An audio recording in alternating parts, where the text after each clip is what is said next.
Hi, how's it? It's Karabo. We're in the next part. I'm trying to explain something here and I don't know how long it's going to take or when I'm going to be asleep. All I know is that I can't afford for the power to go off because if the power dies, my computer's going to die and the light that you're seeing that's gawking at my face right now will also be dimmed and that's not going to be kosher. Okay, so let's just get straight into this within the half an hour that we have left before 8 a.m. in the morning. Alright, sorry about that. Okay, dream vibes.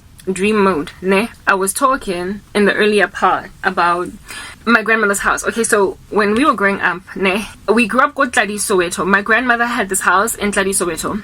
And her kids, you know how back in the day before, apartheid was at the very tail end of itself. And so therefore, young professionals within the black community were sparse. They were scant. They were few and far between. You were working at OK scanning groceries as a teller at the age of 29 or 30 or whatever. So our parents had very low income jobs at ages that now today kids their age would probably be flying as a project manager at MTN or whatever, right? So, getting your first apartment took forever and a day. So our parents used to live in the back room, basically like a building, like servants' quarters, thank you. That's what they're called in English. Like in the servants' quarters of their parents' houses, like a breakaway from the main home where grandma and granddad stay. The parents would, up to even the age of 35, still be staying at their parents' houses. So my grandmother's house had quite a few of these back rooms, and so for those reasons my cousins and I grew up in one big fat chunky household. It was like Medea's happy family. It was really lovely. I loved it. I loved my upbringing. It was the best. Okay, as kids, so it was really fun to be at my grandmother's house, and if you lived there permanently, you had it you were happening, you know what I'm saying? So the cousins that used to live, there were breakaways. My grandmother's children, they stayed on the property. My mom and my uncle. So I basically grew up with these cousins of mine, right? But my one aunt had her own house because she married first and she was the oldest out of all of them anyway, right? So she had a house called Lamene. And then my grandmother and my grandfather, when they got married, they already had kids outside of their marriage. And so those aunties had their own separate houses out there. But her immediate kids were living in the back room, right? So it was fun for us. I mean, the parents might have felt a little bit claustrophobic, but when you're a child and you got a whole bunch of other kids, cousins, living on the same property with you be like, it's fun. December home and that day, the cricket is every day. It's just really lovely to grow up in a household full of many children. Don't realize today just how much of clamor it is for parents, but for the kids it's yo. So cousins then that belonged to these aunties that were breakaways, that were outside of the marriage, and also the auntie who was older that had her own house because she was now married, type thing. They used to visit as well.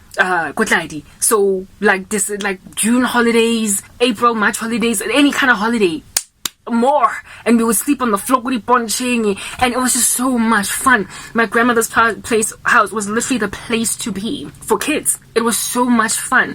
Nobody wanted to not live there. And so given that my cousins and I, who belonged to, I guess, the parents who lived on the property, loved that place so much, to be broken away from that environment was just not acceptable for us. It was no, I don't want to go. I don't want to live Kodamene. I don't want to live Komapetla. I want to live Motladi. So kids had a problem with being ripped away from my grandmother's house because it was so much fun there for us as children, right? But like I said, parents likely did not experience the same level of fun because there were too many of us rolling around in one yard. And so therefore, my grandmother had this best friend, Onadula Koma Betla.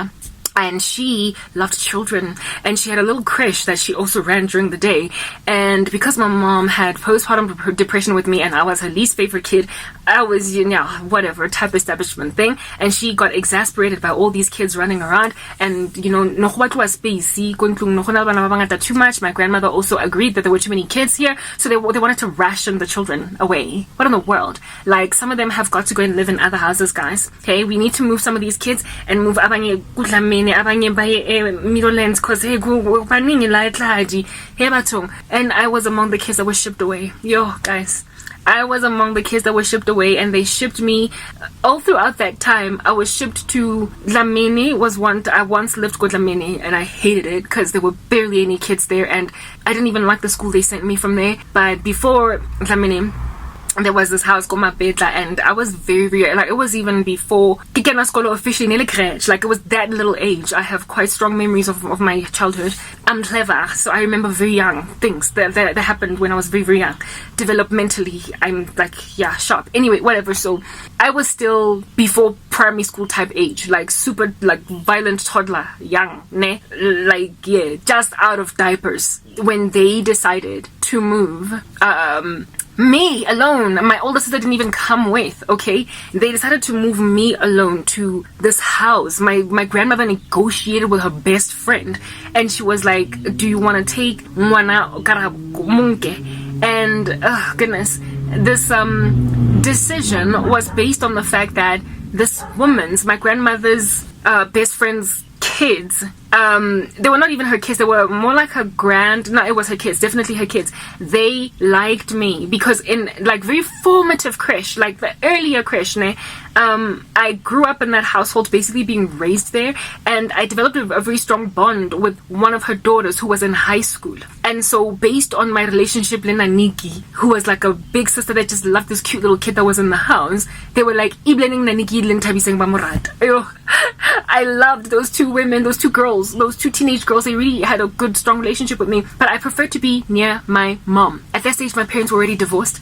I preferred to be near my mom and to be around my cousins. You know, I wanted that environment. I wanted to be in my grandmother's house. I didn't want to go there, even though I really liked those other, like, you know, my two old, like, these women really loved me. These two teenage girls were really sweet to me, but it was still not the same. It was not the same. And I always went there with apprehension. And I remember one time they told me that I'm only going to be there for a day, and the next day we're all going to go to the Rand Easter show. And they dropped me off there, and I waited the next day to go to Rand Easter show for them to come and pick me up, and they didn't. And that was when I guess I kind of realized that, oh, I'm living here now. Yeah, I think I was there for like 2 years or something. I didn't want to be there. But I guess I got used to it. I was a child, you know, you adapt, type establishment thing. But I had to explain that experience in order to help you gauge this dream and the curse that was in this dream. This household, Ya Memamosa, that was her name, was not necessarily a horrible environment. It was very caring, very loving. I had these two teenage girls who were doting over me as a toddler. They would bring me my kipi after school and spoil me rotten, but I wasn't it wasn't my number one. It wasn't first prize for me. I wanted to be at my grandmother's house with all those other kids, with my cousins, where there were a bunch of children, but I was in a second best place, and I just ended up just accepting it. It wasn't abusive, it wasn't horrible, I wasn't being pinched, I was actually being doted over, I was loved, but it was not number one. It was not first prize for me. Just had to give that context first. This dream that I had, so you can understand the operation of a curse in it. When I arrived, go Botswana. Hey guys, next part, and then this like grass chopping thing is outside again, bugging my concentration. Moving on.